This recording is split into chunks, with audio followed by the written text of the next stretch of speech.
सरकार ने हाल ही में एक नई पेंशन योजना यूनिफाइड पेंशन स्कीम यानी यूपीएस की शुरुआत की है। इस योजना को 24 अगस्त को प्रधानमंत्री नरेंद्र मोदी की अध्यक्षता में केंद्रीय कैबिनेट की बैठक में मंजूरी दी गई है। यूपीएस उन केंद्रीय कर्मचारियों के लिए एक राहत बड़ी खबर है जो लंबे समय से अपने रिटायरमेंट के बाद की वित्तीय सुरक्षा को लेकर चिंतित थे।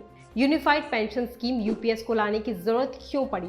इस सवाल का जवाब ढूंढने के लिए हमें 2004 में वापस जाना होगा। उस समय सरकार ने ओल्ड पेंशन स्कीम यानी ओपीएस को खत्म करके न्यू पेंशन स्कीम यानी एनपीएस की शुरुआत की थी। एनपीएस का मुख्य उद्देश्य कर्मचारियों को एक ऐसा पेंशन प्लान देना था जिसमें वह अपने सैलरी का कुछ हिस्सा निवेश करके रिटायरमेंट के बाद उसका लाभ उठा सके। लेकिन इसमें एक समस्या थी, एनपीएस के तहत मिलने वाली पेंशन की कोई निश्चित राशि नहीं थी। ये पेंशन बाजार के उतार और चढ़ाव पर निर्भर करती थी, जिससे कर्मचारी अपने भविष्य को लेकर असुरक्षित महसूस कर रहे थे। इस असुरक्षा और बढ़ते विरोध को देखते हुए प्रधानमंत्री नरेंद्र मोदी ने अप्रैल 2023 में तत्कालीन वित्त सचिव टीवी सोमनाथन की अध्यक्षता में एक कमेटी का गठन किया। इस कमेटी ने राज्यों की वित्त सचिव, कर्मचारी यूनियन और केंद्र कर्मचारी संगठनों के साथ विस्तार में चर्चा की और आखिरकार यूनिफाइड पेंशन स्कीम यानी यूपीएस की सिफारिश की। यूपीएस का मुख्य उद्देश्य केंद्र सरकार के कर्मचारियों को एक निश्चित पेंशन प्रदान करना है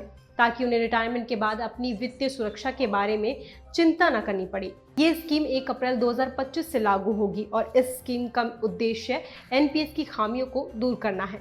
अब बात करते हैं कि यूपीएस में क्या क्या नया है और ये कैसे काम करेगा।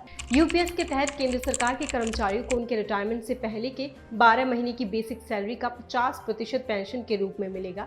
उदाहरण के तौर पर यदि किसी कर्मचारी की आखिरी सैलरी 60,000 रुपये थी तो उसे 30,000 रुपये पेंशन के रूप में मिलेगी। इस योजना का एक महत्वपूर्ण पहलू ये है कि यदि किसी कर्मचारी की सेवा 25 साल से कम होती है और 10 साल से अधिक होती है तो उसे न्यूनतम 10,000 रुपये पेंशन मिलेगी। यूपीएस में पारिवारिक पेंशन का भी प्रावधान है। यदि किसी कर्मचारी को रिटायरमेंट के बाद पेंशन मिल रही है और उसकी मृत्यु हो जाती है तो उसके परिवार को पेंशन का 60% मिलेगा। इसके अलावा यूपीएस के तहत रिटायरमेंट के बाद कर्मचारियों को ग्रेच्युटी के साथ एक लमसम अमाउंट भी मिलेगा।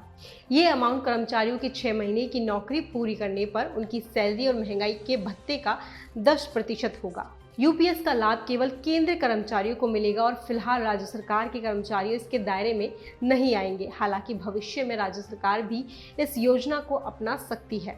यूपीएस के तहत जो केंद्रीय कर्मचारी 31 मार्च 2025 तक रिटायर हो चुके होंगे उन्हें भी इसका लाभ मिलेगा। सरकार ने ऐसे कर्मचारियों के लिए 800 करोड़ रुपए के एरियर का प्रावधान किया है ताकि उन्हें उनके बकाया पैसे मिल सके।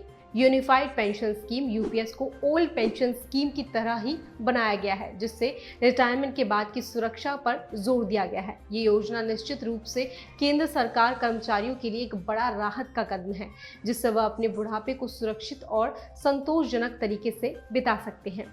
अभी के लिए इतना ही। बाकी अगर आपको जानकारी अच्छी लगी हो तो देखते रहें सूचक।